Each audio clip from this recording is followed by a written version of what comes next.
All right, everybody. So this is our very first Developing with Technology uh, video conference or virtual session that we're doing for this round. Just so you know, my 4-year-old keeps making random appearances. So if you see me distracted, it's because I'm trying to get my 4-year-old to be quiet, and he doesn't listen. So, anyways. All right. So, all right. Well, Gina's going to be helping us out today. Now. Where are you at, Gina? I am in Coldwater in my office right now. So you see I've got my little Inspire sign and my lamp. It's my mood lighting, and we're rocking it down in the southern part of Michigan. Good deal. Good deal. And Anne's joining us from Jackson. This makes me happy. I've got somebody in my course here, and I'm sure we'll have some other people kind of showing up. But what we're going to do, because for those who are here live right now and those who are going to be watching this later, the whole idea is to take these things that we're talking about in our Developing with Technology class and start to kind of talk about the applications. And kind of go over some classroom uses. So what we're going to do here is, as we talk about these things, I'm going to give you some questions. Now, if you are participating live, this is going to be a little experiment. We're going to see what works. So, Anne and Gina, are you seeing the questions that show up here yet, or on the right-hand side? I am not. I'm not either. This is embarrassing. I see nothing. Okay. All right. Well, here's what we're going to do.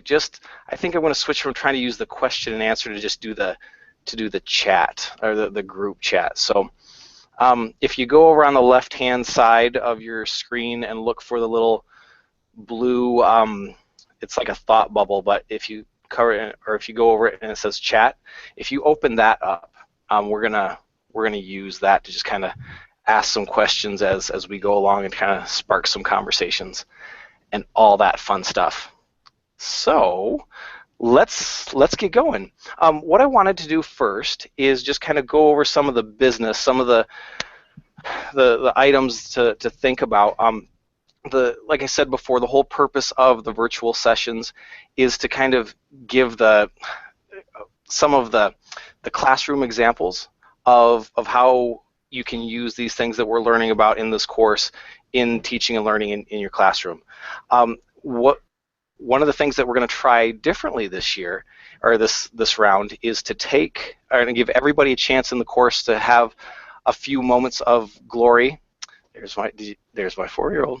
He has a stick. Great. This could end badly. We'll see what happens.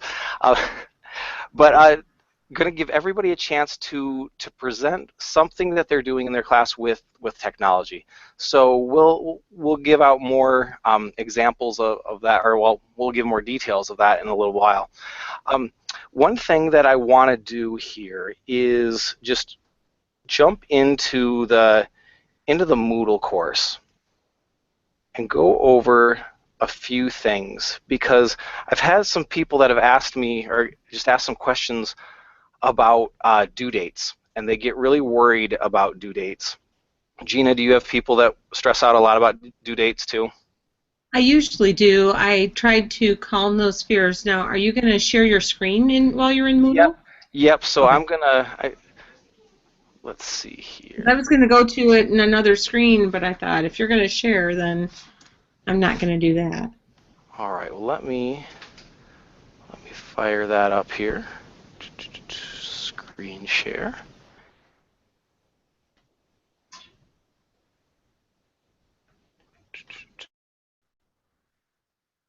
All right. So is everybody seeing my Moodle screen? Yes, okay. I am.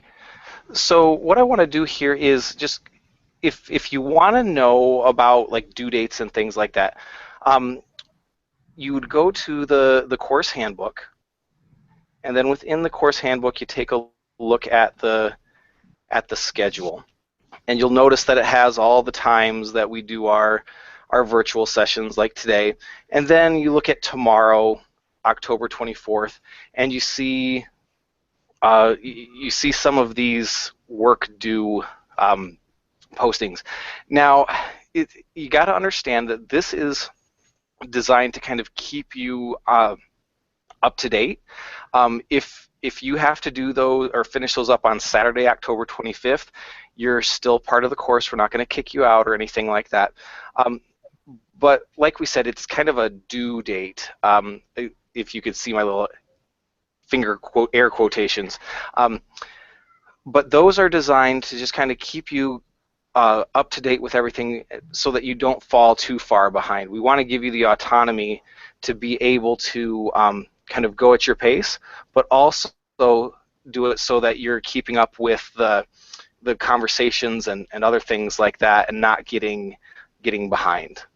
So Gina, do you have anything to add about due dates and keeping up in the course?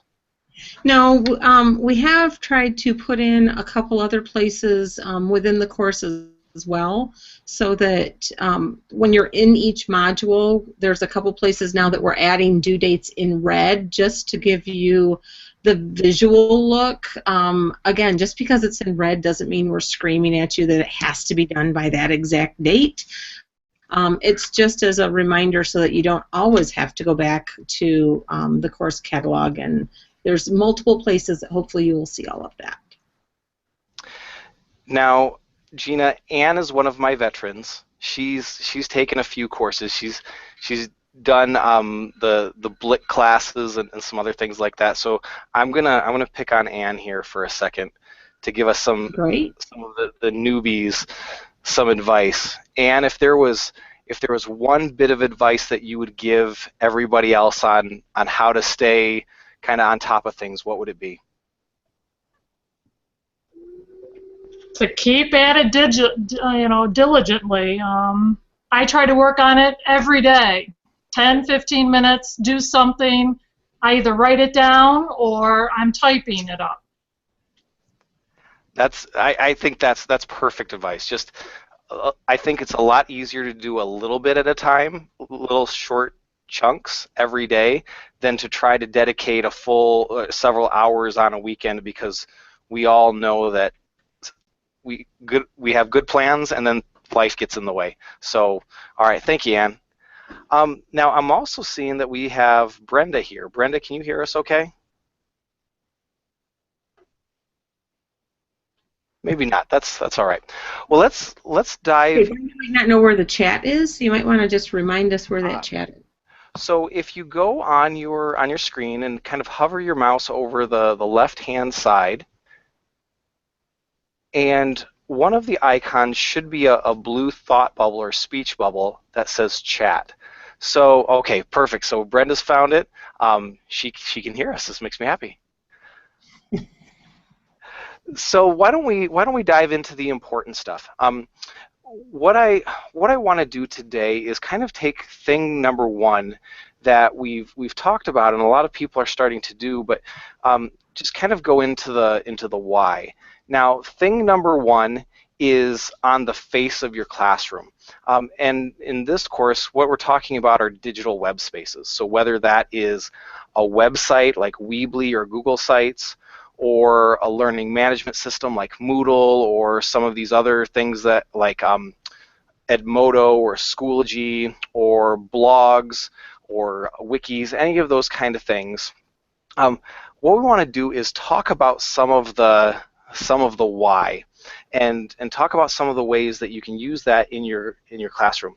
So Ann and Brenda, what we're going to do is, as we go through here, I just want you to take when we ask some of the questions, feel free to kind of add your answers in the group chat area. So this is the first thing that I want to do. Earlier this school year, one of the people that I work with, Stacy Shu, she found this video from 1994, and it was of the Today Show. And Bryant Gumbel and Katie Couric were sitting there talking about this new thing called the internet, and how crazy this this was that. And it scared me because I was thinking, oh my gosh, 1994. I'm a senior in high school then, and I remember hearing about this stuff, and a few kids knew exactly what that was, and most of us had no clue. I didn't even have my own email address until I was a sophomore in college. I don't need to go any more into that.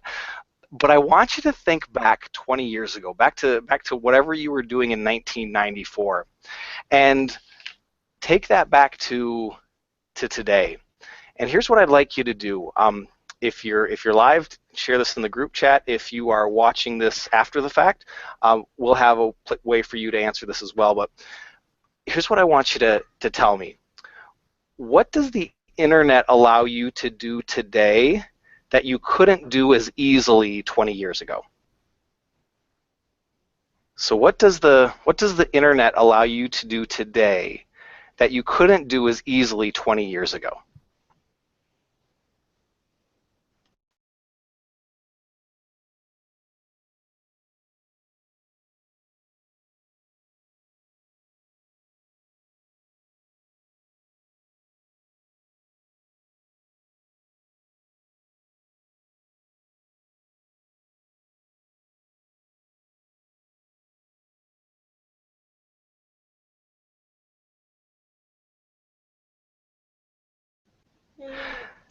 So good. So Brenda's saying I can get information from all over just by searching a topic. So you think about Google and what that allows you to do. And I guess back in the day, before you really, well, it seemed like there was all these different search sites. And I remember Ask Jeeves, the whole you type the entire question into the website. Gina's remembering that. And you would take that and it'd spit you out the answer, and I don't know when that went away or wherever it is now, but there's a lot of, you think about how it used to be that the teacher was the kind of the center of all information, and now you can, a lot of things you can just Google and kind of bypass that. Gina, how about you? What would be, what's something that you can think of that the internet lets you do now that you couldn't do as easily 20 years ago? I find it easier to connect with people, and I was a psychology major, so I really got into reading people's expressions and their faces, and on a phone I could never do that. And in email, sometimes you take things out of context because you're just seeing the words, you don't know what mood they're in when they're doing it, you can't see anything. So this I'm digging because I can see your face and I know if you're getting it, I know if you're kind of making eye contact and paying attention. Technology's for me. All right.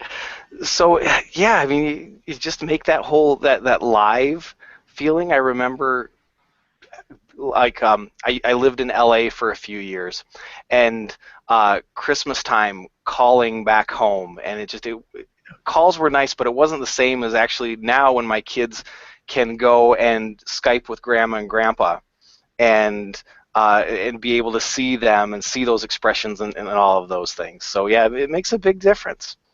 That's a good example, Dan, because back in the day, they didn't even have a speakerphone on the phone. So when you called your loved ones across the country, you passed the phone around for 20 or 30 minutes so everyone could say hi.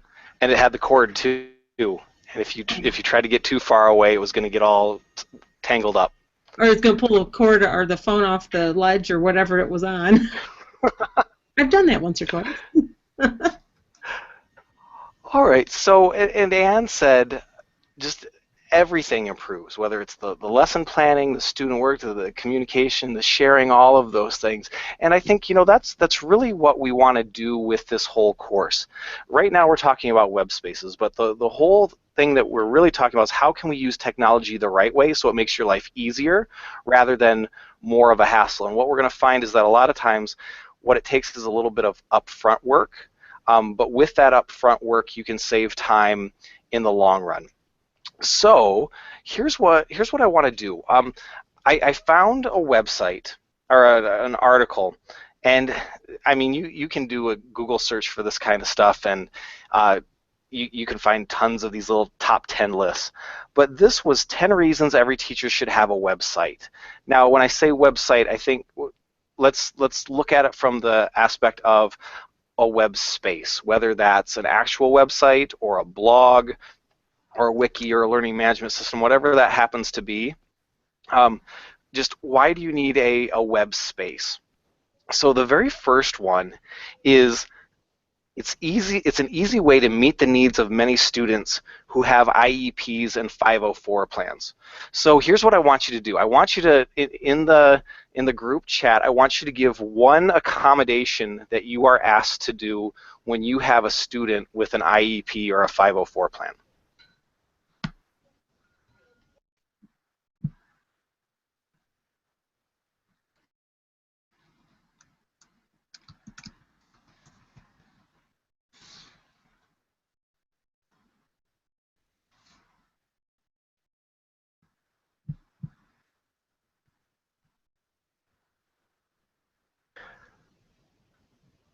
Okay, so Gina and Ann both shared something about reading to them. So, and that was actually one of the first examples that I was going to give. Think about all of those tests that we're asked to do and how we need to have students who need extra help, how we have to read or have that test read to them, and how that's vital for the student, but it can be really hard for the teacher when you have 35 kids in a class and 32 of them can do it on their own, but 3 of them need to have that read. There's a lot of difficulties that come with that. And Brenda talked about having the pictorial schedules to follow, so making things visible. I just think about how difficult that is to do without some kind of digital web space for my classroom. So whether you're using one of those text-to-speech or tools that they can highlight things and have that read to them, or whether it's just being able to post different visual directions, I think that web space becomes really, really important. But I think the really important thing here is that idea of UDL, or Universal Design for Learning, that a lot of these accommodations, while they're mandated for certain kids, those same accommodations can help all learners. And I mean, just think about having the ability for all students to hear the directions if they want to, or having all students being able to see or watch a video showing how to do something. That could be really helpful and something that you could easily design into your web space. So Gina, what are some of the things that you're seeing when it comes to using web spaces to help students who need accommodations? I'm seeing teachers post the videos, and then the student, if they don't catch on something the first time, they hit that rewind button and they can listen to it as many times as they want to reinforce that. That's the biggest thing. I've got one teacher that's using something called a swivel that holds his phone or his iPad, and he's recording his lectures and posting those videos up on a website or his online presence, and the kids can go to him anytime, whether they're absent or not. If they just need that reinforcement and they're doing homework or whatever, they can go right back to the lecture and figure it out. Yeah, I think having that ability to just be able to access the content as many times as needed is great for students to be able to have that ownership of the learning process. All right, so here's the next one. Another reason why every teacher should have a web space is you're creating an archive of your class complete with the exact materials that you've used. So I want you to think about whatever situation is you're in. My experience is high school chemistry and physics, so I would typically have 28 to 35 kids in a class, and it was always interesting whenever I would have the kid who was gone for 2 weeks and would come back and say, "Mr. Spencer, did we do anything?" And didn't do anything. You know what you want to say, but but you don't. Um, but you think, okay, well, what's that kid going to do? Well, most likely I'm going to hand him a stack of papers, and I'm going to say, okay, get the notes from your friend, and even if they bother to do all of that stuff, what I found is that it was an overwhelming waste of time for everybody involved. I was spending a lot of time collecting materials to give back to my students. Um, they were spending a lot of time, if they decided to do it at all, going through the motions. Um, and even if they did complete the assignments, a lot of times they might be getting the content, or at least going through the hoops to get the content, but they weren't getting the context. And without that context, it really makes things difficult when it comes to real learning. So if you have video of the content, if you have other examples, other digital resources where they can get the exact same kind of material or the exact same materials that everybody else used and everybody else had access to, it really helps out a lot. Here's the next one. Another reason why every teacher should have a web space is it keeps you organized and on track. And I'm going to tap into Anne's expertise here, because Anne is extremely organized, and just seeing some of the things that she's doing in her classroom. Anne, you use Moodle. What's one of the ways that you keep things organized using Moodle as your web space? Well, even though I've created Moodle, I don't use it too much because, again, I have virtual classroom, and that's an easy posting of everything. It stays there until I delete it. The kids can access it at any time. I can post every day. So I'm more of a virtual classroom person than Moodle, even though Moodle does exist in my world. I'll let that fly this time. Okay. But the idea there is just, yeah, it's there, it's accessible for students, and they can get to it beyond just their classroom. And maybe that is one of the things that helps with keeping organized, is that students can have access to your stuff even if they're not in class. So here's the next one. And this, Gina, I'm gonna ask for your expertise here in a second. Another reason that it says it's really every teacher should want to have a web space is because it actually saves you time in the long run. So I know I saw how that helped in my own case. With it took some upfront work, but really after the first year or so, it was saving me a lot of time. Gina, what's some of the things that you've seen in classrooms or in your own experience for how web spaces can actually save you time?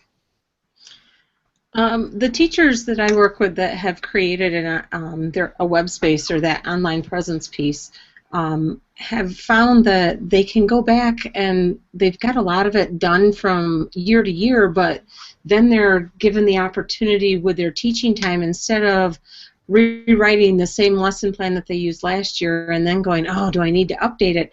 It's already done. And now they can just spend all of their efforts updating it, making sure remembering what worked, what didn't work, and tweaking it to make it even better than the year before. And they've got that history in their web presence. So it's a way more effective use of their time year after year after year. And So I talk with my hands. that's good. That's good. My brother lived in Italy for a little while, and when he came back, if we made him like sit on his hands, he couldn't talk very well. So it's okay to talk with your hands. So here's what I'd like you guys to do. I would love to know one way that you think your web space, whatever that happens to be, but one way that you think your web space could save you time after it's up and running. So go ahead and put that in the group chat area, or if you're watching this afterwards, you'll have that space to answer that question.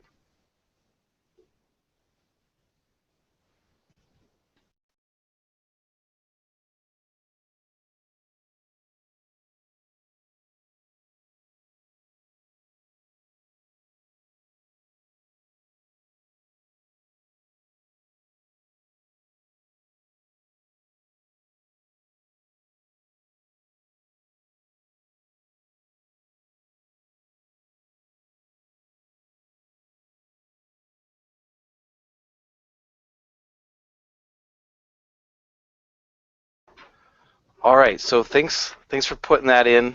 The whole idea of updating information. Um, oh, let's see. And Brenda, you're okay. Just getting started. The idea there is that you don't have to repeat things every single time. You don't have to every single time you teach a lesson. You don't need to go and redo that year from year in your web space. Um, so let's do this. The next one I think is really important, and it says it gives helicopter parents an off-site landing pad. And I know that we have, excuse me.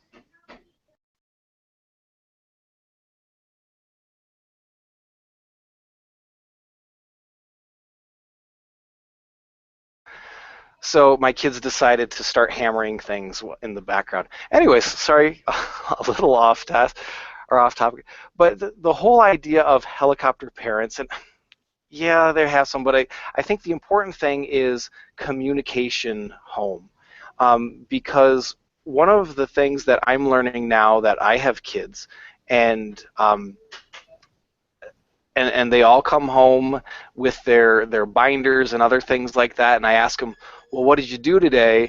And I get the nothing, or we took a test, or we did just, you know what kids say.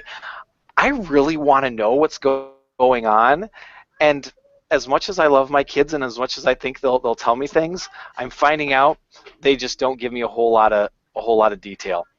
So I think that a web space is a great opportunity for teachers to be able to communicate home, because what I found when I was in the classroom is that a lot of the parent-teacher conferences that I had, or angry phone calls or emails, came from miscommunication or a lack of communication. So anything that we can do to either post information about our classes or to keep parents up to date is really going to help out a lot, especially if it means that it saves a phone call or other things that we'd have to do. So Gina, what's one of the things that you do with your web space to help with communication? So my web space and communication, I mean, that's where teachers can go to find the resources that I use in a training, and I mean that's what the teachers, that's what you guys are using your web presence for too, is um, as much as we think we're communicating, and we live in a very different world, and everyone has a smartphone. Everyone, I remember going through the same thing you talked about, Dan, with my kids, and being an educator, you want to know what kind of cool stuff they're doing in their classroom, so you ask questions, and even as a teacher and you know how to ask questions, you still get nothing. So by having my teachers that had an online presence, then I could go in, see what they were studying, and I could detail my questions more closely to what they were studying, and all of a sudden we started getting better conversations at home, and it would make them think about things that they had done and when they got excited about learning. And you go through that whole caterpillar stage, and going through all that, and then Mom, today, this is what happened, and then they get all excited again, and you're like, oh, these are the conversations I'm looking for every day with our children. So just think of your parents. They want to have those conversations as well, and they're not trained like we are to sometimes know how to ask the questions and dig for them. So we're helping them too. Perfect. So here's the next one, and this is one of those things that I think a lot of teachers think, well, if I'm going to have a website or other things, it has to be perfect, and it doesn't. But what you've got to understand is that because it's a web space and people have access to it, there are a lot of your colleagues and a lot of people out there that were in the same situation that are looking for ideas and inspiration, and you can provide that. So the next one is another reason why every teacher should have a web space, is because your contributions go farther than you think. I can't tell you how many times I found a a blog post, or a tweet with resources, or something out there that I used the next day in my classroom. And what you have the chance to do is when you share your resources, when you have your own website and are okay with putting that out there for people to see, you're allowing other people to be able to tap into your expertise and to be able to use that. And it was kind of fun because I was reading through some of the assignments. And Anne has always, she's our visual design person, she's our yearbook person, and for the first time I think we finally have someone else in the class who's in a similar situation. And it was fun to see those two connect and kind of say, hey, finally there's another one just like me out there. And I think that's one of the things that we all have a chance to do, is when we put our stuff out there, even though it's not perfect, because it's never perfect, it's always improving, but it has the chance to contribute to other people in ways that we never thought of. Another reason why it's important that every teacher have a web space is because we need to show off a little bit. I think we need to tell our story more than what happens, or more than what typically happens, because as teachers, a lot of times we're very unselfish. We don't really want to brag about ourselves, but far too often what happens is other people tell our stories for us, and they're not always what we want them to be. So if you have a chance to use a blog and post pictures about what your kids are doing, or if you have a chance to do anything that shares the amazing things that are happening in your classroom, do it, please. So the last one that I want to do is that the last reason of why teachers should have a web space is because it has the chance to increase engagement in the classroom. So, and Gina, I'm gonna ask you a question here in a second, but think of, well, actually, Gina, I'm putting you on the spot now. Okay, you ready for this? I'm on. Why is it called Web 2.0? Why is it? Are you asking me the differences? Well, no. So what's the difference between Web 2.0 and Web 1.0? You got strobe lights going. So Web 1.0 was, yeah, we go to the internet, we get all the information. It was, I mean, a great day that I could go and I could read the newspaper online in Web 1.0. But then comes along Web 2.0, and all of a sudden, I can put information out on the internet, and I can have a blog, and I could become this big writer if I wanted to.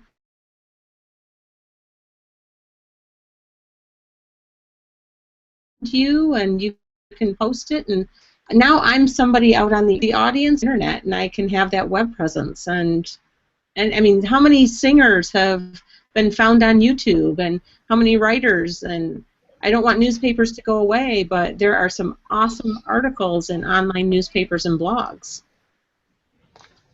Yeah, yeah. Did you? Okay, so that whole panic piece that I warned you about just happened. Okay. So what? Good mute.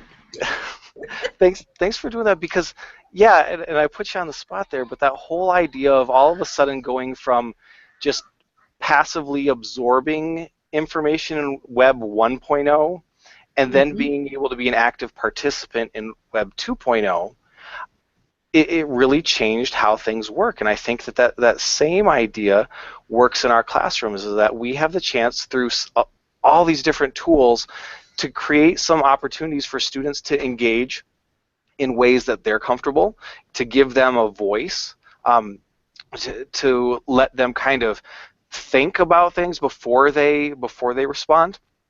And that wasn't always possible in my classroom when I didn't have an online space. So that was most everything there. Gina, did I miss anything? any things that you can think of reasons why it's important for teachers to have a web space?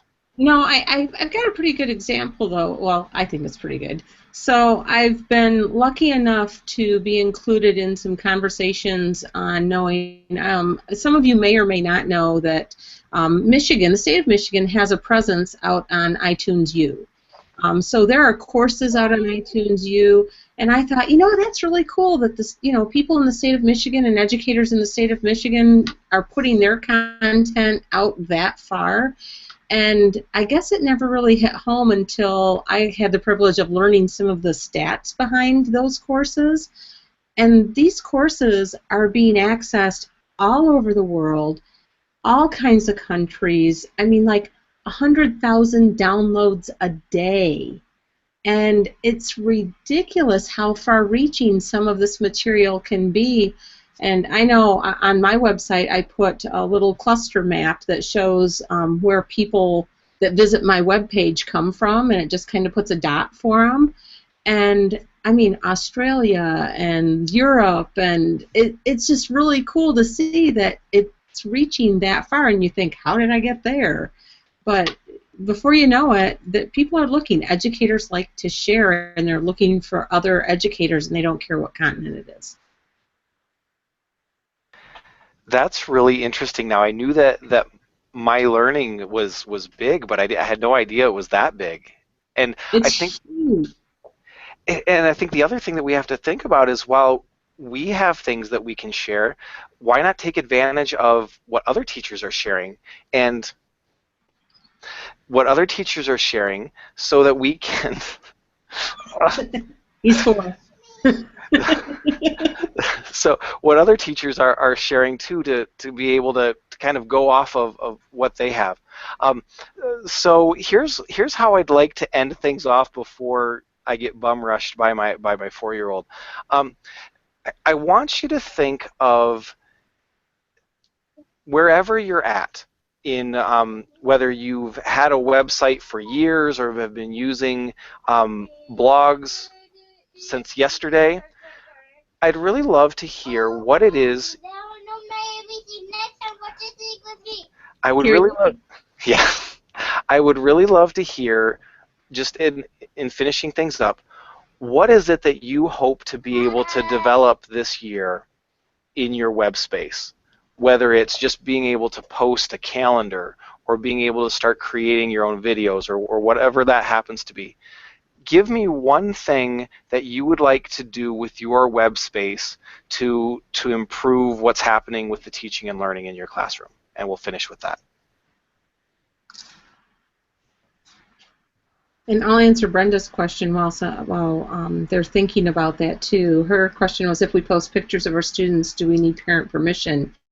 That is a district-by-district question.